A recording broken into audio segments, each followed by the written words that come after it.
Israel, the main sources of drinking water are the Sea of Galilee and 2 underground aquifers. If rainfall is short, so is the nation's water supply. In 1953, Israel started building the national water carrier, a system of pipelines, canals, and reservoirs that carry water from the Sea of Galilee to the rest of Israel.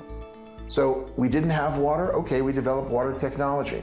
One of the things that Israel has excelled in is taking what some people would see as risk factors or as curses and turning them into blessings. From the time of Bilam, the Jewish people have always been able to somehow turn the curse into a blessing.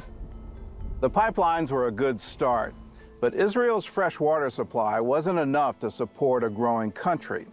So Israelis started looking west, to the Mediterranean.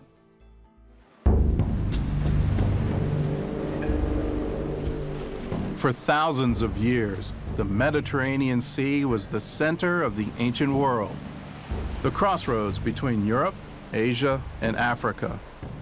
And now it's one of Israel's greatest natural resources. Israel is desalinating so much of its drinking water, the majority of our drinking water's origin will be the Mediterranean Sea by the end of next year. Today, Israel produces 450 million cubic meters of drinkable water a day. Through a process called seawater reverse osmosis, water can go from the ocean to the faucet in less than 90 minutes. The Israeli technology is now used in more than 40 countries around the world.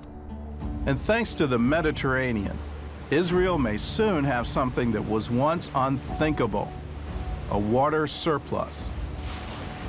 In this country, we don't have much water, except somehow, by the end of this decade, Israel is going to become a net water exporter.